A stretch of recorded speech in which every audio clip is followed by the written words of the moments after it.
अस्सलाम वालेकुम क्लास, क्या हाल चाल है जी।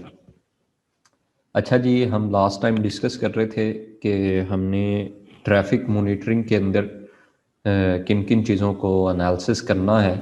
तो हमने जनाब लास्ट टाइम ट्रैफिक लोड को मॉनिटर करने की, ट्रैफिक लोड को कैलकुलेट करने की, किस तरह से हम अपने नेटवर्क डिज़ाइन के अंदर ट्रैफिक के लोड को एस्टिमेट कर पाएंगे, उसके डिफरेंट एस्पेक्ट्स को हम डिस्कस कर रहे थे जी।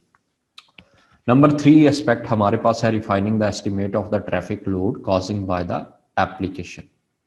हमें एस्टिमेट लगाना है ट्रैफिक लोड का, जो भी application, number of the application हमारी ऑर्गेनाइजेशन के अंदर, उस नेटवर्क के अंदर चल रही है या फिर चलने वाली है, उनका हमें एस्टिमेट लगाना है। उसके लिए करना क्या होगा? Need to research the size of the data object. हमें डाटा ऑब्जेक्ट्स के साइज का पता होना चाहिए सेंड बाय द एप्लीकेशन। जो एप्लीकेशन डाटा का साइज, यानी कि जो पैकेट्स, जो फ्रेम, जो टीसीपी से रिलेटेड उनके जो पैकेट्स हैं वो सेंड कर रही हैं, उनका एग्जैक्टली साइज हमारे पास, उन ऑब्जेक्ट्स का हमारे पास साइज क्या है। The overhead cost by the protocol layers, और ओवरहेड जो कि एक एक्स्ट्रा एफर्ट इन प्रोटोकॉल्स की प्रोसेसिंग के ऊपर हमें करनी पड़ती है, वो वहाँ पे हमारे पास क्या चीज़ है। ओवरहेड मतलब एक एक्स्ट्रा एफर्ट, जो कि कोई भी प्रोटोकॉल की प्रोसेसिंग टाइम हो सकता है, उसका क्यूनिंग टाइम हो सकता है, उसका प्रोपगेशन टाइम हो सकता है, उसके हेडर के अंदर जो चेकसम कैलकुलेशन की वैल्यूज़ हैं उनको कैलकुलेट करने के लिए कोई टाइम जो रिक्वायर्ड हो सकता है, वो सारा चीज़ें हमारी पास ओवरहेड के अंदर आ जाती हैं। एंड एनी एडिशनल लोड, कोई भी एडिशनल लोड जो कि इस एप्लीकेशन की वजह से कॉज होगा, वो सारी चीज़ें हम यहाँ पे डिस्कस करेंगे कि ट्रैफिक लोड के अंदर हमें ये भी देखना है कि एप्लीकेशंस जो डाटा सेंड कर रही हैं उनके ऑब्जेक्ट्स का, यानी कि उनके पैकेट्स का, उनके फ्रेम का साइज क्या है एग्जैक्टली। और हमें ये भी मॉनिटर करना है कि प्रोटोकॉल्स जो हमारे पास डिफरेंट लेयर्स के ऊपर ऑपरेट हो रहे हैं, उनके ऊपर ओवरहेड कितना आ रहा है एक्स्ट्रा, हमें प्रोसेसिंग उनके ऊपर कितनी करनी पड़ती है एट डिफरेंट लेवल। और हमारे पास जो एडिशनल कोई भी किसी की किस्म का लोड हो सकता है, वो सिक्योरिटी के कैलकुलेशन के मेथड को कैलकुलेट करने के लिए कोई लोड हो सकता है। तो वो सारी चीज़ें हमें यहाँ पे इस लेवल पे देखनी है, जिसका नाम है refining the estimate of the traffic load caused by the application. यानी कि एप्लीकेशन से रिलेटेड हमें जो भी लोड है उसको भी देखना है। नंबर 4th पॉइंट हमारे पास है estimating the traffic load caused by the routing protocol. Routing protocol हमारे पास you know better at the layer, जो हमारे पास 3 लेयर है, जिसे हम अपना नेटवर्क लेयर भी कहते हैं, वहां पे राउटिंग प्रोटोकॉल्स जो है वो वर्क करते हैं। अब जब ये राउटिंग प्रोटोकॉल्स वर्क कर रहे होते हैं, एक राउटर जो हमारे पास एक डिवाइस है, उसके अंदर ये राउटिंग प्रोटोकॉल जब चल रहे होते हैं, तो क्लियर कट बात है कि इनके ऊपर इनको कैलकुलेट करने के लिए, बेस्ट पाथ निकालने के लिए आप लोगों ने डिफरेंट एल्गोरिदम पढ़े होंगे, ओपन शॉर्टेस्ट पाथ फर्स्ट, और इसी तरह से EIGRP और इस टाइप की जितने भी ये हमारे पास एल्गोरिदम बेस्ड जो हमारे पास राउटिंग प्रोटोकॉल हैं, अब ये जब रन हो रहे होते हैं, इनके लिए भी एफिशिएंसी रिक्वायर्ड है, इनके लिए भी कॉज होगा लोड। तो हमें at this point of the designing process, हमें अभी इस पॉइंट के ऊपर प्रोटोकॉल सिलेक्ट तो नहीं करने। हम यहाँ पे ये बात नहीं कर रहे कि हम अभी डिसाइड कर लेंगे कि जनाब हमारे प्रोटोकॉल, राउटिंग प्रोटोकॉल हम कौन से लगाएं। हम अभी इनिशियल फेज के अंदर हैं, जिसके अंदर अभी हम सिर्फ एनालिसिस कर रहे हैं चीज़ों के बारे में। एनालिसिस के अंदर अब हम ये देख रहे हैं कि जो ऑलरेडी वहाँ पे, अगर वो ऑलरेडी नेटवर्क वहाँ पे चल रहा था, तो वहाँ पे ऑलरेडी एग्जिस्टिंग जो राउटिंग प्रोटोकॉल थे, वो कितना लोड ले रहे थे, क्या वो सही है, उन्होंने जो राउटिंग प्रोटोकॉल को कॉन्फ़िगर किया हुआ है, क्या वो ठीक है according to your business goals, जो हमारी ऑर्गेनाइजेशन के जो बिजनेस गोल्स हैं उनके अकॉर्डिंगली क्या वो ठीक से काम कर रहे हैं। तो आया वो ठीक है या नहीं है, ये डिपेंड करेगा। एनालिसिस के बाद हम डिसाइड कर पाएंगे कि क्या हमने आइडेंटिफाई किया। तो इस पॉइंट के ऊपर हम बिल्कुल भी new protocols, new routing protocol का डिसीजन नहीं ले रहे कि कौन सा प्रोटोकॉल होगा, बल्कि एनालिसिस कर रहे हैं। उस एनालिसिस की बेस पे जब हम अपने लॉजिकल डिज़ाइन की तरफ जाएंगे और उसके बाद फिजिकल डिज़ाइन की तरफ जाएंगे, वहां पे जाके हम डिसीजन लेंगे कि आया हमने वही प्रोटोकॉल्स के साथ जाना है या फिर हमने किसी न्यू प्रोटोकॉल को वहां पे कन्फिगर करना है। तो you might not have selected the routing protocol for the new network, but you should have the identify the routing protocol running on the existing network. Clear होगी जी बात। तो अभी आगे वो आपको एक टेबल दिखा रहा है, तो टेबल के अंदर वो बता रहा है कि किस तरह से आपने एप्लीकेशंस को, किस तरह से उनके साइजेस को यहाँ पे मेंशन करना है। लाइक वो कहता है कि अगर टर्मिनल स्क्रीन चल रही है तो उसका जो साइज़ है वो जो एक्सचेंज करती है जो वो पैकेट, या फिर वो in the form of the frame जो इंफॉर्मेशन एक्सचेंज कर रही है वो 4 किलोबाइट है। इसी तरह से different number of the applications के जो साइजेस हैं जो वो एक्सचेंज कर रहे हैं एक दूसरे के साथ, वो यहाँ पे मेंशन है जी। अब आ जाती है bandwidth use by the legacy routing protocol. Routing protocol जो जो बैंडविथ हमारे पास यूज करते हैं उनका सारा यहाँ पे एनालिसिस दिया गया है। ये देखें जी, आईपी रिप प्रोटोकॉल है जो हमारा, ठीक है, राउटिंग इंफॉर्मेशन प्रोटोकॉल जो हम एट द लेयर 3 यूज करते हैं, बड़ा सिंपल सा प्रोटोकॉल है। ठीक है, हम जब प्रोटोकॉल सिलेक्शन की बात करेंगे वहां पे हम इसे देखेंगे कि कैसे हमने कॉन्फ़िगर करना है इसे। डिफ़ॉल्ट अपडेट टाइमर इसका 30 सेकंड होता है। राउट एंट्री इसकी 20 सेकंड के बाद रिन्यू होती है। राउट पर पैकेट जो है 25 होता है। नेटवर्क ओवरहेड जो इसके ऊपर आता है 32, और टोटल पैकेट का साइज 532। इसी तरह से आईजीआरपी के केस के अंदर एप्पल टॉल्क इस वक्त जो है वो एप्पल वाले ये यूज़ करते थे एक प्रोटोकॉल, लेकिन अब जो है उन्होंने, ये एप्पल का प्रोप्राइटरी प्रोटोकॉल था, लेकिन अब ये वाला जो प्रोटोकॉल है ये हमारे पास डेप्रिकेट हो चुका है। अच्छा, आगे आ जाता है आईपीएक्स जो हमारा इंटरनेट, ये हमारा जो है प्रोटोकॉल एक्सचेंज जो हमारे पास है, ये इसके नाम से हमारे पास अवेलेबल होता है। रिप का ही एक वर्जन है ये हमारे पास, लेकिन ये लेयर 2 के साथ जो है हमारे पास उसको जो है कम्युनिकेट करने के लिए, लेयर 2 के साथ कम्युनिकेट करने के लिए इंटरनेट आर्किटेक्चर प्रोटोकॉल के अंदर आपने लेयर 2 के प्रोटोकॉल, सब लेयर प्रोटोकॉल पढ़े होंगे, जिसमें मीडियम एक्सेस कंट्रोल प्रोटोकॉल था और एलएलसी। उनके साथ नेटवर्क लेयर की कम्युनिकेशन के लिए ये हमारा प्रोटोकॉल जो है वो यूज़ होता है। तो यहाँ पे ये डिफरेंट उनके डिफ़ॉल्ट टाइमर, राउट एंट्री साइज, राउट पर पैकेट, नेटवर्क अपडेट ओवरहेड और size of the full packet जो है वो गिवन है।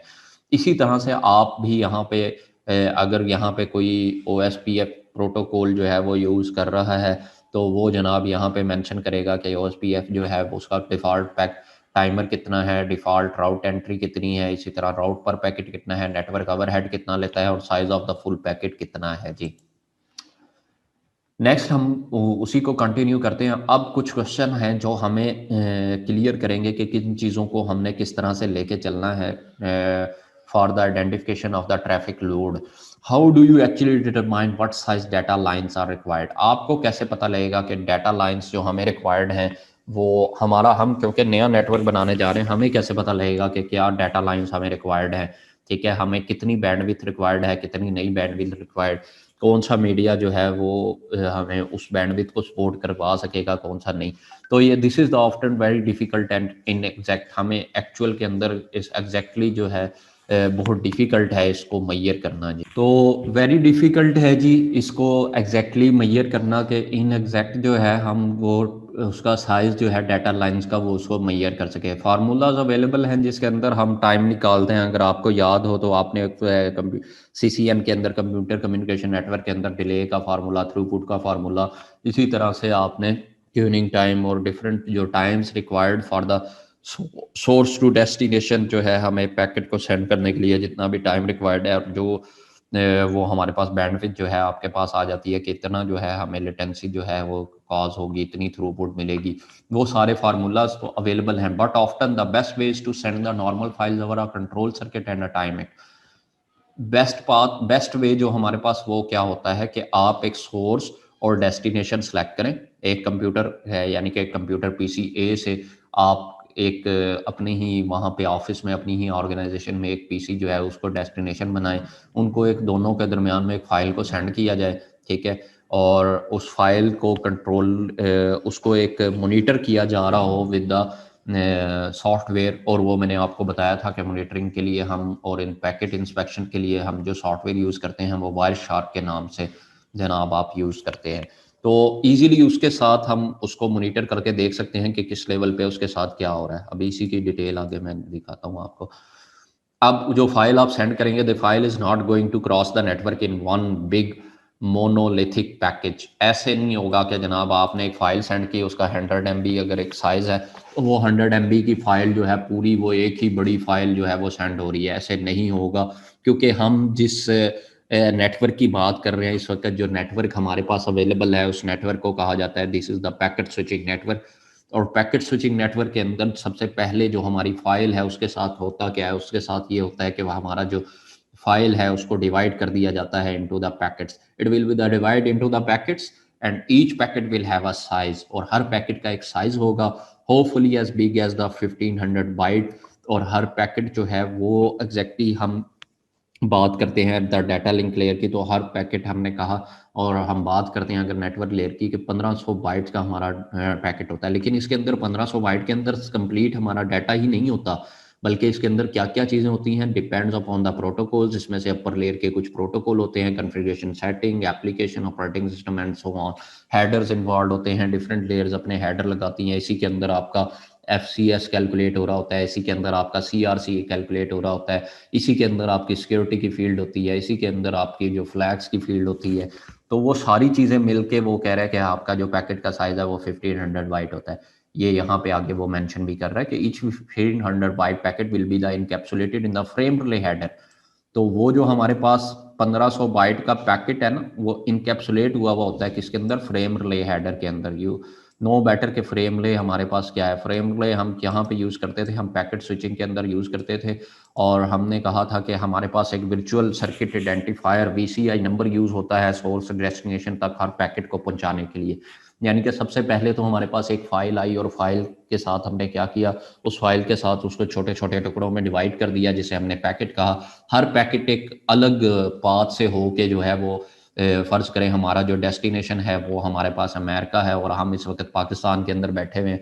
तो हर जो फाइल हमारा, हर जो पैकेट है वो हमारे पास कहाँ से एक अलग पाथ से होके गुजर रहा है, लेकिन डेस्टिनेशन पे पहुंच के कैसे हमें आइडेंटिफाई किया जाएगा कि हमारे पास ये हमसे रिलेटेड ही जो पैकेट है। तो उसके लिए और कौन सा पाथ जो है उसने उस पर जाना है, तो उसके लिए एक BCI वैग नंबर यूज़ होता है जिसे आप वर्चुअल सर्किट आइडेंटिफायर कहते हैं, जो कि आपका सर्किट बनता है वर्चुअली उसको आइडेंटिफिकेशन के लिए यूज़ होता है। इस पूरे कंसेप्ट को फ्रेम रिले भी कहते हैं। तो फ्रेम रिले का जो हेडर है वो भी ऐड होगा। तो 2 बाइट का फ्रेम चेक सीक्वेंस जिसे हम FCS कह रहे हैं, कि ये एरर चेकिंग और करेक्शन मैकेनिज्म के लिए एक प्रोसेस होता है जो कि सेकंड लेयर के ऊपर मोस्टली इन्वॉल्व होता है। तो वहाँ पे जनाब आपका ये भी उसके अंदर इंक्लूड होगा। तो also frame relay packets and encapsulated in 1 byte flag, मैंने जैसे आपको बताया एट द एंडिंग और स्टार्टिंग के अंदर भी फ्लैग जो है जो कि बता रहा होगा कि यहाँ से आपका पैकेट स्टार्ट हुआ है और यहाँ से आपका पैकेट जो है वो एंड हो गया है। तो वो भी 1 बाइट की एट द स्टार्ट और 1 बाइट की एट द एंड फील्ड होगी। You have to take those byte into account for each packet. आपने ये नहीं समझना कि आपका ओरिजिनल डाटा था जी, PC से तो आपने चलाई थी वो 100 MB की फाइल चलाई थी या 200 MB की फाइल चलाई थी, और बाकी सारे जो ये सारी कम्युनिकेशन के लिए जो चीज़ें रिक्वायर्ड थी, जिसमें फ्रेम रिक्वायर्ड था, जिसमें पैकेट का और सेल्फ हेडर उसका इट सेल्फ रिक्वायर्ड था, फ्रेम चेक सीक्वेंस की कैलकुलेशन के अंदर 2 बाइट रिक्वायर्ड थे, फ्लैग्स की 2 बाइट्स रिक्वायर्ड थी। तो वो सारी चीज़ें भी आपने जहन में रखनी है कि वो भी ऐड होगा। That 1500 bytes would not all be the data from the file. ठीक है, तो वो सिर्फ जो है आपका डाटा नहीं है, उसके अंदर आपकी बाकी ये जितनी चीज़ें मैंने बताई हैं आपको वो सारी चीज़ें भी इन्वॉल्व होंगी। तो उसको भी आपने लोड के अंदर जो है उसका ख्याल रखना है कि वो भी कंप्लीट आपका लोड है। एक बाय इटसेल्फ जो डाटा है वो खुद ब खुद ऐसे नहीं चला जाता सोर्स से डेस्टिनेशन तक। उसको सोर्स से डेस्टिनेशन तक पहुंचाने के लिए जो हमारे पास ओवरहेड्स आ रहे हैं, जो एक्स्ट्रा चीज़ें इन्वॉल्व हैं वहाँ पे, जिसे आप ट्रेलर इन्फॉर्मेशन कहते थे कभी, ठीक है, जिसे आप हेडर इन्फॉर्मेशन कहते थे, वो हेडर भी तो उसके साथ लगने हैं ना।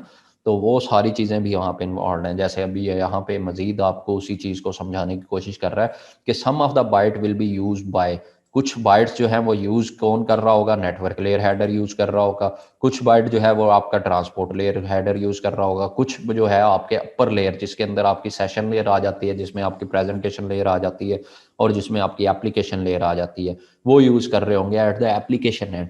The packets will undoubtedly be acknowledge at one or the more layer. और ये पैकेट जो है इसमें कोई शक नहीं है, वो कह रहा है कि एक्नॉलेज भी होगा किसी एक या दो लेयर्स के ऊपर, और एक्नॉलेजमेंट सेंड के लिए भी कुछ बाइट्स रिक्वायर्ड होंगी। जैसे हमने कहा था TCP के अंदर हैंडशेक होता है। फर्स्टली हम क्या करते हैं कि हम दूसरे के साथ कनेक्शन एस्टेब्लिश करते हैं, उसको एक एक्नॉलेजमेंट सेंड करते हैं कि मैं आपके साथ कनेक्शन बनाना चाहता हूँ। वो हमें एक एक्नॉलेजमेंट सेंड करता है, ठीक है जी मैं कनेक्शन बनाने के लिए आपके साथ रेडी हूँ। फिर आप एक डाटा ट्रांसफ़र के फेज़ से गुजरते हैं और अपना जो डाटा है उसको ट्रांसफ़र कर देते हैं।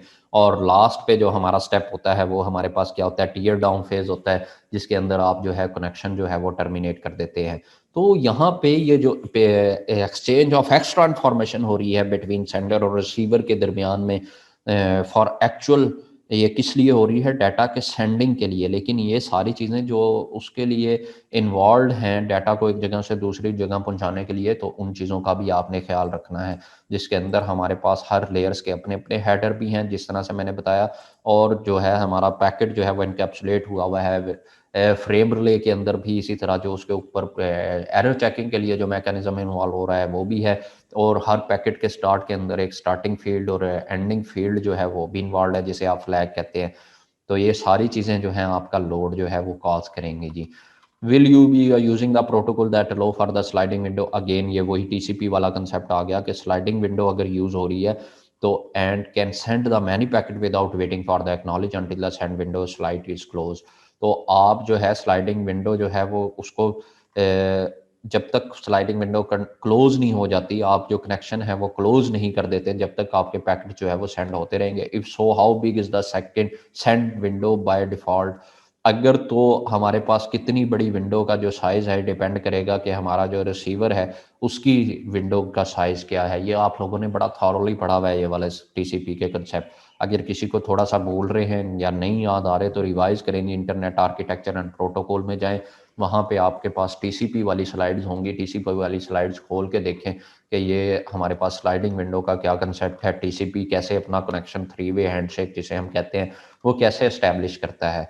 Does the window tend to slide close a lot, ठीक है, क्या विंडो का जो हमारे पास स्लाइड है वो ज़्यादा क्लोज होती है। और will you use a ping pong protocol that required acknowledge for the each packet. Ping pong के अंदर क्या है, पिंग पोंग जैसे बॉल होती है ना, पिंग करते हैं और वो फिर बाउंस आती है, बाउंस बैक आती है, पिंग पोंग बॉल जिसे आप कहते हैं। जैसे आप वो सिम सिम वाली बॉल भी, मैं आई थिंक सो वही वाली बॉल है। तो उसी तरह से आप क्या करते हैं, एक सेंडर जो है वो रिसीवर को क्या करता है, एक एक्नॉलेजमेंट सेंड करता है, वो वापस उसे बताता है ठीक है जी मैं डाटा रिसीव करने के लिए रेडी हूँ, ये डाटा देता है, फिर वो उसे रिप्लाई करता है। इसी तरह दोनों के दरमियान में जो कम्युनिकेशन होती है वो in the form of ping pong होती है। तो उस केस के अंदर हमारे पास जो है वो क्या होगा, आपका डाटा का size. Does the recipient tend to store the data in the RAM. अब देखें जो रिसीवर है, अगर वो डाटा आपका रैम के अंदर स्टोर कर रहा है तब क्या होगा। अब इसे होगा क्या, एंड एक्नॉलेज, आगे जरा रीजन देख लिए, and acknowledge quickly or does it write to the disk. अब क्या वो आपका रैम के अंदर डाटा आ रहा है और एक्नॉलेज हो जाता है, रैम के अंदर आ रहा है, उसका मतलब है एक्नॉलेजमेंट के अंदर देर नहीं लगेगी। अगर तो वो उसको हार्ड डिस्क के ऊपर जनाब वो स्टोर करना शुरू कर देता है, slow mechanical process, you know better कि हमारे पास एचटीडी जो हमारे पास हार्ड डिस्क अवेलेबल है उसके अंदर जो मैकेनिज्म इन्वॉल्व होता है that is the mechanical process. और मैकेनिकल प्रोसेस जब यहाँ पे इन्वॉल्व है तो वहाँ पे जो है एक्नॉलेजमेंट के मुझे सारा डाटा जो है वो रिसीव हो गया और मैंने जो है वो डाटा जो है वो वहाँ पे स्टोर हो के एक्नॉलेजमेंट जब सेंड करनी है तो उसके अंदर अच्छा खासा एक टाइम जो है टाइम फैक्टर इन्वॉल्व हो सकता है, जिसके एक्नॉलेजमेंट तो हमें तभी मिल पाएगा जब हम ये कह देंगे कि ठीक है जी सारा डाटा जो है आपने सर्वर के ऊपर राइट करने की रिक्वेस्ट की थी और मैंने उसकी ये वाली जो ड्राइव थी उसके अंदर ये सारा डाटा जो है वो राइट कर दिया। उसके बाद एक्नॉलेजमेंट जाना है जिसने सेंड किया था उसको। अब क्योंकि वो हार्ड डिस्क के अंदर डाटा स्टोर हो रहा था, वो एक स्टोरेज मैकेनिज्म वहाँ पे इन्वॉल्व हो गया था, तो एक्नॉलेजमेंट जो है वो आपका लेट सेंड होगा, यानी कि हमारी जो लेटेंसी है उसके ऊपर जो है इफेक्ट पड़ेगा। जिसमें depend upon the state of the receiver window, ये रिसीवर का विंडो का साइज क्या है इस पे भी डिपेंड करता है। The amount of the RAM available, जो आपके पास रैम अवेलेबल है उस पर भी ये स्पीड डिपेंड करती है कि एक्नॉलेजमेंट कितनी देर के बाद सेंड किया जाएगा। What sort of the negotiation happen before the data can be send, किस टाइप की निगोशिएशन जो है वो होगी डाटा को सेंड करने से पहले, जिसमें मैंने आपको बताया थ्री वे हैंडशेक हो सकता है उनका, स्लाइडिंग विंडो के बारे में ये चीज़ें इन्वॉल्व हो सकती हैं। नीचे वो डिस्कस भी कर रहा है, एनी ट्रांसपोर्ट और द सेशन लेयर एस्टेब्लिशमेंट, क्या सेशन लेयर पे कोई कनेक्शन एस्टेब्लिश होगा जिसे आप सेशन एस्टेब्लिशमेंट कहते हैं, या ट्रांसपोर्ट लेयर जो है वो थ्री वे हैंडशेक के जरिए स्लाइडिंग विंडो के कंसेप्ट के जरिए जो है वो जो है यहाँ पे कनेक्शन लेस जो कम्युनिकेशन है वो इन्वॉल्व हो पाएगी। तो ये आपने यहाँ पे दे सारी चीज़ों को आपने क्लियरली माइंड के अंदर रखना है कि हमारा जो लोड है वो इन चीज़ों के ऊपर इन्वॉल्व हो सकता है जी। नेक्स्ट जनाब हमारे पास है कि how about that the upper layer. अब आ जाते हैं, हमने डिस्कस कर लिया डाटा लिंक लेयर को भी डिस्कस कर लिया हमने, जनाब नेटवर्क लेयर को भी डिस्कस कर लिया। अब आ जाते हैं कि हमारे अपर लेयर यानी कि ट्रांसपोर्ट लेयर के बाद जो 3 लेयर्स हमारे पास बची, जिसमें सेशन, प्रेजेंटेशन और हमारे पास एप्लीकेशन लेयर है, उनके बारे में क्या होगा, वहाँ पे क्या क्या चीज़ें इन्वॉल्व होंगी। Before file bytes are send, जब हमारे पास बाइट्स जो है फाइल्स की वो सेंड हो जाएंगी, और there negotiation and packets related to file size, file name, file के एक्सेस राइट के बारे में, उनके जो ACL उसके ऊपर अप्लाई होंगी। Is a user name and a password send, जिसमें आपकी यूज़र नेम और पासवर्ड अथेंटिकेशन इन्वॉल्व होगी। अगर आपको याद हो तो थोड़ी सी फंक्शनैलिटी जो है प्रेजेंटेशन लेयर की, तो वहाँ पे उसने क्या क्या काम करवाना है, उसने ट्रांसलेशन करवानी है, इनक्रिप्शन करवानी है और कंप्रेशन करवानी है। उन चीज़ों के ऊपर भी आपका जो लोड है वो वहाँ पे सफ़र करेगा। तो वो चीज़ें भी आपने ख्याल में रखनी है कि वहाँ पे अभी आपकी जो लेयर्स हैं वो ख़त्म नहीं हुई, बल्कि अभी एप्लीकेशन एंड के ऊपर भी इसके ऊपर काम होना है, जिसमें आपकी अथेंटिकेशन भी इन्वॉल्व है, जिसमें कोई चैलेंज जो है सिक्योरिटी फीचर इनहेंस करने के लिए कोई चैलेंज हैंडशेक मैकेनिज्म भी वहाँ पे इन्वॉल्व हो सकता है। कोई आपका IPS या फिर IDS बेस्ड कोई भी वहाँ पे एप्लीकेशन मैकेनिज्म इन्वॉल्व हो सकता है जो वहाँ पे पाया जाएगा। ठीक है, तो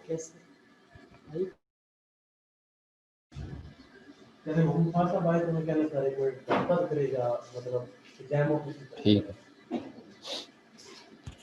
तो ये जो है यहाँ तक आपने सारी चीज़ों के बारे में जनाब आपने ख्याल रखना है। तो अभी तक हम लोड को मॉनिटर कर रहे हैं, अब उसी को ही एप्लीकेशन एंड पे मज़ीद एक्सटेंड कर रहा है। Are you using any sort of the encryption or compression, मैंने जैसे आपको बताया कि आप कोई इंक्रिप्शन की स्कीम या कंप्रेशन की स्कीम जो है उसको यूज़ कर रहे हैं। इज़ दिस अ VPN और द IPsec और द टनल बेस्ड कम्युनिकेशन। ठीक है, क्या यहाँ पे एप्लीकेशन एंड के ऊपर कोई VPN या IPsec या टनल बेस्ड कोई भी कम्युनिकेशन इन्वॉल्व है। What about the error rate, error rate हमारे पास क्या होगा। Do some packet get drop due to an error and have to retransmitted, क्या आपके पास कोई ऐसा मैकेनिज्म मौजूद है कि अगर पैकेट ड्रॉप हो जाए तो उसको रीट्रांसमिट किया जा सके। तो डिफरेंट लेयर के ऊपर रीट्रांसमिशन का जो प्रोसेस है वो इन्वॉल्व होता है जी। तो जब रीट्रांसमिशन होगी तो जाहिर है वो वाला टाइम भी इन्वॉल्व है, हमारी कम्युनिकेशन कंप्लीट नहीं हुई, क्योंकि रीट्रांसमिशन वहाँ पे इन्वॉल्व होगी। कुछ पैकेट आपके ड्रॉप हो गए थे, कुछ पैकेट्स के अंदर एरर आ गए थे, तो वहाँ पे रीट्रांसमिट का जो हमारे पास प्रोसेस है वो भी दोबारा से जो है उसके कैलकुलेट करने में भी जो टाइम इन्वॉल्व होगा, उसको भी आपने ट्रैफिक की मॉनिटरिंग के अंदर, ट्रैफिक के लोड के अंदर जो है उसका भी ख्याल रखना है जी। ठीक है, तो ये सारी चीज़ें क्या करेंगी, बाइट्स ऐड करेंगी और टाइम फैक्टर जो ऐड करती जाएंगी आपके पास कम्युनिकेशन के अंदर। अच्छा जी, आप and how about the queuing delay at the local routers. जो क्यूनिंग, आपको पता है क्यूनिंग डिले क्या होता है, जो राउटर्स जो है वो कॉज करते हैं उस पैकेट्स को हैंडल करने के लिए, उस पैकेट की प्रोसेसिंग के ऊपर जो हमारे पास टाइम इन्वॉल्व होता है। And any frame relay switch inside the provider network, ये कोई भी, यानी कि मैंने आपको बताया कि हमारी कम्युनिकेशन पाकिस्तान से बैठ के अगर USA के साथ हो रही है, तो दरमियान में different number of the frame relay जो स्विचेस हैं वो इन्वॉल्व होंगे ना वहाँ पे। तो वो जो है वहाँ पे भी तो प्रोसेसिंग पे आपका एक टाइम लगेगा, उसकी प्रोसेसिंग के ऊपर भी एक डिले आएगा। How quickly does the recipient process the packet and send acknowledgement, कितनी जल्दी जो है आपका रिसीवर जो है वो पैकेट को प्रोसेस करता है और एक्नॉलेजमेंट आपको सेंड करवा देता है। What is the turn out time to the send at the sender, sender को टर्न आउट टाइम क्या मिलता है। How quickly does it prepare and output the next step of the packet after acknowledgement is received. Clear हो गया जी ये चीज़ आपको।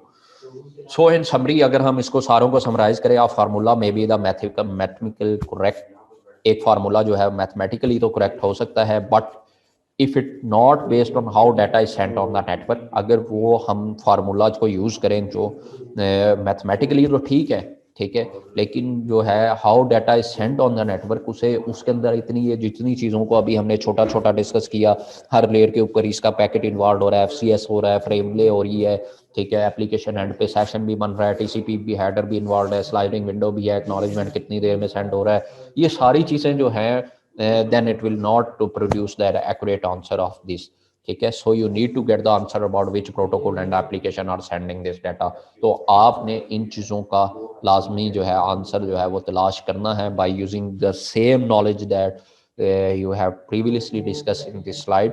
ठीक है, तो वो क्या है हमारे पास जो अभी हमने डिस्कस किया है, वो आपको प्रोटोकॉल और एप्लीकेशन जो सेंड की जा रही हैं उनके बारे में सारा जो नॉलेज है एग्जिस्टिंग नेटवर्क के बारे में वो होना चाहिए जी। अब आ जाते हैं ट्रैफिक का बिहेवियर। लोड का जो लोड था वो वहाँ तक था। अब यहाँ से हम बात करते हैं कि ट्रैफिक का जो बिहेवियर है वो हमारे पास वो किस किस तरह का हमारे पास हो सकता है। अच्छा जी, हमारे पास जो ट्रैफिक का जो नेचर है, आप सब लोग इस चीज़ से ऑलरेडी फेमिलियर हैं। ब्रॉडकास्ट है, मल्टीकास्ट बिहेवियर है। ब्रॉडकास्ट में क्या होता है कि जो हमारे पास फ्रेम होता है या जो पैकेट होता है वो that goes all the network station on the LAN. तकरीबन जो तमाम के तमाम हमारे कंप्यूटर लैन पे अवेलेबल होते हैं, ये फ्रेम जो है वो सब की तरफ जो है वो मूव किया जाता है। इसका जो एड्रेस होगा ना, डेस्टिनेशन, ये आपको देख के ही पता लग जाता है। अगर डेस्टिनेशन एड्रेस के अंदर ऑल वंस लिखे हुए हैं और ऑल एफ लिखे हुए हैं तो आपको क्लियरली अंडरस्टैंड हो जाता है कि it's a type of the broadcast address. Does not necessarily use which amount of the bandwidth. इसके अंदर इतनी ज़्यादा जो बैंडविड्थ है वो यूज़ नहीं हो पाती, but does disturb every CPU in the broadcast domain. लेकिन ब्रॉडकास्ट डोमेन हमारी बड़ी होती जाती है और इससे होगा क्या, हर किसी को इस जो फ्रेम है उसको प्रोसेस करके देखना पड़ेगा, उसको चेक करना पड़ेगा, जो है चेक करके देखना पड़ेगा कि आपके पास जो है क्या ये मेरे लिए ही फ्रेम है, क्या मुझे इसको रखना है, या फिर आगे जो है वो ये किस मेरे लिए जो इन्फॉर्मेशन है वो नहीं है। ठीक है, मल्टीकास्ट के अंदर, मल्टीकास्ट इन्फॉर्मेशन के अंदर हमारे पास क्या होता है, multicast frame that goes to the subset of the station. ये आपके पास पर्टिकुलरली कुछ जो है कंप्यूटर्स का हम क्या बना देते हैं, ग्रुप बना देते हैं, उनके पास ये इंफॉर्मेशन जाती है। First bit is sent is a one. इसकी फर्स्ट बिट जो है वो हमारे पास क्या होती है, वन होती है। ठीक है, तो ये जो है सीडीपी प्रोटोकॉल होता है, सिस्को का जो प्रोप्राइटरी प्रोटोकॉल है, सिस्को डिस्कवरी प्रोटोकॉल, वो यूज करता है इस मल्टीकास्ट को। Should just disturb the NIC that have the register to receive it. तो क्या ये जितने भी जो हैं वो एनआईसी यानी कि नेटवर्क इंटरफेस कार्ड लगे हुए हैं जो कि इस सीडीपी प्रोटोकॉल के ऊपर रजिस्टर होते हैं, ये उन मल्टीकास्ट के अंदर इन सब को जो है उसको प्रोसेस करना पड़ेगा इस मल्टीकास्ट प्रोटोकॉल को हैंडल करने के लिए। Required multicast routing protocol on the internet works. और यहाँ पे जो हमारे पास अगर सीडीपी जो इन्वॉल्व है तो वो आपका इंटरनेट वर्क जो है उसके अंदर ये सारे जो है राउटिंग प्रोटोकॉल जो है इसको यूज़ कर रहे होंगे, उनको इसके ऊपर जो है प्रोसेसिंग करके इसको चेक करना पड़ेगा कि आया ये उनके लिए इंफॉर्मेशन है, जिस तरह से same like of the broadcast के अंदर हमने अभी डिस्कस किया।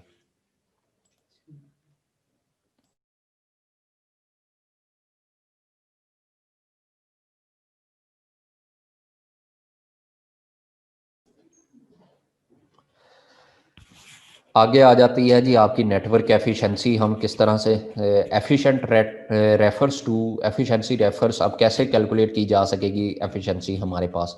Weather the application and the protocol use bandwidth effectively. जो बैंडविथ आपकी अवेलेबल है, फर्ज करें वो आपके पास 2 MB अवेलेबल है, तो 2 MB आपकी इफेक्टिवली कैसे अवेलेबल जो बैंडविथ है वो कितनी हद तक यूज की जा रही है, कितना एरर आ रहा है, क्या फ्रेम के साइजेस हैं वहाँ पे, प्रोटोकॉल इंटरेक्शन जो है वो किस तरह से है, ये सारी चीज़ें अभी हम डिस्कस कर चुके हैं। जितनी चीज़ें अब हमने डिस्कस की वो सारी चीज़ें जो हैं लोड के बारे में, जो चीज़ें हमने डिस्कस की वो हमारी अवेलेबल बैंडविड्थ को कितने जो है इफेक्टिवली यूज़ करती हैं। एफिशिएंसी हमारी टोटली इस बेस के ऊपर यूज़ जो है वो निकलेगी कि हमारा जो इफेक्टिव कितना है, हमारा जो हमारा नेटवर्क है वो उसकी एफिशिएंसी जो है हमारे पास वो किस तरह से इन्वॉल्व है। Beside information about the load, you have also need to know if the requirement is flexible or inflexible. आपको ये भी जानना है कि आपकी रिक्वायरमेंट फ्लेक्सिबल है या इनफ्लेक्सिबल है। लास्ट पे जो चीज़ हम देखते हैं इसके अंदर ट्रैफिक फ्लो के अंदर वो that is the quality of service, QS। आपने बड़ा नाम सुना होगा नेटवर्क के अंदर, quality of service. Two technique analysing के अंदर यूज़ होती हैं क्वालिटी ऑफ सर्विस के अंदर। ठीक है, ATM service specification, constant bit rate CBR आ रहा हो, ठीक है, real time variable bit rate या आपका रियल टाइम बिट रेट आ रहा हो, नॉन रियल टाइम, ये आपके पास है इसके स्टैंडर्ड के, ये QS के अंदर ATM service application specifications use होती हैं। उसके आगे फर्दर जो है बिट रेट के स्पेसिफिकेशन है, अवेलेबल बिट रेट उसकी यानी कि टर्म्स लिखी हुई हैं यहाँ पे। ठीक है, तो वो टर्म्स जो हैं आपके पास यहाँ पे कि real time variable bit rate कितना आ रहा है, नॉन रियल टाइम, इनके नेम से ही क्लियर है, मुझे बताने की जरूरत नहीं है कि हमारे पास कांस्टेंट बिट रेट यानी कि एक जैसा बिट रेट आपके पास कितना आ रहा है रियल टाइम एक्चुअल के अंदर, जो आपके पास अवेलेबल जो चीज़ आ रही है, कितना बिट रेट आ रहा है। The number of the bit per passing through area in a 1 second is called the bit rate, ठीक है। नॉन रियल टाइम आपके पास क्या आ रहा है, यानी कि जो बताया गया आपको और वो लेकिन आ नहीं रहा है एक्चुअल के अंदर, वो है अनस्पेसिफाइड। कभी कभी ऐसा होगा कि हमारे पास जो एक्चुअल से ज़्यादा एक्सीड कर देगा, that is the unspecified. Available bit rate जो हमारे पास एक्चुअल के अंदर हमारे पास अवेलेबल है। गारंटीड फ्रेम रेट जो हमारे पास, अगर आपने क्या लिया हुआ है, लीज लाइन ली हुई है, तो वहाँ पे एटलीस्ट आपको ये श्योर करवाया जाएगा कि 1 MB तो आपको हर हाल के अंदर मिलेगा ही मिलेगा। लेकिन अवेलेबल बिट रेट हो सकता है वो 2 MB हो। अनस्पेसिफाइड के अंदर वो हो सकता है कि 2.5 तक चला जाए। नॉन रियल टाइम जो आपके पास रियली जो है एग्जिस्ट नहीं करता, बाज़ औक़ात यानी कि वो 10 को भी क्रॉस कर देगा, 10 मेगाबिट को भी क्रॉस कर देगा, लेकिन कुछ सेकंड के लिए। तो आपका एकदम आप कहेंगे ये क्या हुआ, लेकिन वो रियल टाइम के अंदर उस तरह की कोई चीज़ एग्जिस्ट नहीं करती होगी। तो ये जनाब आपकी क्वालिटी ऑफ सर्विस से रिलेटेड जो है वो कुछ टर्म्स हैं। IETF integrated service working group specification, ये दूसरा स्टैंडर्ड है क्वालिटी ऑफ सर्विस का। एक स्टैंडर्ड क्या था, ATM सर्विस स्पेसिफिकेशन, ये जो अभी मैंने आपको यहाँ पे बताया। दूसरा हमारे पास क्या है, ये वाला IETF integrated service working group. Control load service provided client data flow with the quality of service closely approximating the quality of service that same flow would receive on the unloaded network. Guaranteed service इसके अंदर exist करती हैं, provides फिर mathematically provable bounds on the at the end packet and the queuing, ठीक है। तो यहाँ पे जो आपके पास है ग्रंटेड सर्विस है, जहाँ जैसे हमारे पास लास्ट टाइम था, यहाँ पे ग्रंटेड तो था लेकिन वो ग्रंटेड फ्रेम रेट के ऊपर था। यहाँ पे जो आपको सर्विसेज मिल रही होंगी that is the granted service. और जो हमारे पास क्लोजली क्वालिटी ऑफ सर्विस जो सेम फ्लो की एट द सेंडर एंड के ऊपर रिसीव हो रही होंगी, वही रिसीवर एंड के ऊपर ही यूज हो रही होंगी। जो बिट रेट वहां पे मिल रहा होगा वही रिसीवर एंड के ऊपर मिल रहा होगा। फिर यहाँ पे ये चीज भी डिस्कस की जाती है कि आपका किस जो ओके जी, वही जो हमारे पास IETF इंटीग्रेटेड सर्विस है उनको मज़ीद जो है वो हम डिस्कस करते हैं। IETF differentiated services working group specification, जो कि RFC 2475 के नाम से मौजूद है। ये ड्राफ्ट होते हैं जिसके अंदर हमारे पास इसका जो स्टैंडर्ड है उसको ड्राफ्ट किया गया है, यानी कि लिखा गया है। If packets can be marked with the differentiated service, यानी कि इसके अंदर कहा यह जाता है कि जब हमारे पास पैकेट जो है उनको मार्क कर दिया जाता है डिफरेंशिएटेड सर्विसेज से, तो जिसे हम differentiated service code point DSCP भी कहते हैं, to influence tuning and the packet dropping decision, कि किस पैकेट को ड्रॉप किया जाएगा और किस जो है हमारे पास उसके ऊपर कितना ट्यूनिंग टाइम, उसकी प्रोसेसिंग पे राउटर को उसकी प्रोसेसिंग जो है वो जल्दी करनी है, डिवाइस को उसकी प्रोसेसिंग जो है वो जल्दी करनी है, बाकी के पैकेट्स को रोकना है। तो जब हमारे पास हम उसको मार्क कर देंगे एज अ DSCP, तो हमारे पास जो है आउटपुट जो है हमारे पास वो क्या हो जाएगी, ज़्यादा हमें जो है टाइम जहाँ पे ज़्यादा लग रहा था वो हमें कम लोड वहाँ पे लगेगा। Grade for the service requirement for the voice application, ठीक है। यहाँ पे ज़्यादातर ये किसके लिए किया जाता है, ज़्यादातर वॉइस एप्लीकेशन के लिए, और जहाँ पे हमारा जो स्ट्रीमिंग डाटा है जहाँ पे वो हमारा इन्वॉल्व होता है वहाँ पे ये चीज़ ज़्यादा की जाती है। Document quality of service, work closely with your customer and fill the quality of the service requirement. Quality of service की क्या रिक्वायरमेंट है, किस एप्लीकेशन को मार्क किया जाएगा फॉर द DSCP यानी कि डिफरेंशिएटेड सर्विस कोड पॉइंट के रिस्पेक्टिव से, और किस जो एप्लीकेशन को मार्क नहीं किया जाएगा as a quality of service की रिक्वायरमेंट के प्रोस्पेक्टिव से, ये आप अपने जो कस्टमर है उससे मिलकर ये डिसाइड करेंगे कि हाँ भाई, अगर आपका CEO या फिर डायरेक्टर का डाटा है, क्या उसको मार्क करना है एज अ DSCP, ठीक है, DSCP, ठीक है, नॉट DHCP, DSCP, ठीक है। तो ये हमारे पास क्या होता है, डिफरेंशिएटेड सर्विस कोड पॉइंट, जिसमें आप मार्क करते हैं किसी भी एप्लीकेशन को कि क्या इसको किसी भी अकॉर्डिंगली जो है प्रायोरिटी मिलनी चाहिए किसी भी पैकेट के ऊपर, किसी भी जो डिवाइस के ऊपर। तो अगर इसको मार्क कर दिया जाएगा तो ये प्रायोरिटी होगी इस ट्रैफिक को ओवर द नेटवर्क। ओके जी, यहाँ तक तो हमारे पास था जी, ये हमारा जो हमने ट्रैफिक मॉनिटरिंग एनालिसिस जो है वो हमने स्टार्ट किया था, जिसके अंदर हमने फ्लो को, लोड को, बिहेवियर को और क्वालिटी ऑफ द सर्विस की जो रिक्वायरमेंट थी उनको हमने देखा। तो यहाँ पे हमने जो है वो उसको सिस्टमेटिक प्रोस्पेक्टिव से लेके चलना शुरू किया था। तो don't select the product until you understand the network traffic in term of आपने जैसे अभी हमारा नेक्स्ट फेज़ है वो आपको यहाँ पे वार्न कर रहा है कि डोंट सेलेक्ट द प्रोडक्ट, यानी कि प्रोडक्ट आपने जो डिवाइसेज़ हैं, जो नया नेटवर्क बनाने के लिए जो चीज़ें बाय करनी है, चीज़ों की तरफ जाना है कि कौन-सी आपके पास टोपोलॉजी होगी, क्या चीज़ें होंगी, चाहे वो लॉजिकल है या फिर फिज़िकल है, तो वो आपने उनको नहीं लेके चलना जब तक कि आप अंडरस्टैंड ना कर लें क्या-क्या चीज़ें, जब आपको फ्लो का ना क्लियर हो जाए, अब यू नो बेटर कि फ्लो को किस तरह से क्लियर करना है, लोड को कैसे क्लियर करना है, बिहेवियर को कैसे क्लियर करना है और आपको क्वालिटी ऑफ सर्विस की रिक्वायरमेंट है, उसको अपना जो है कस्टमर उसके साथ किस तरह से डिस्कस करना है। यहाँ तक जनाब अगर किसी का कोई भी क्वेश्चन वगैरह है तो वो पूछ सकता है।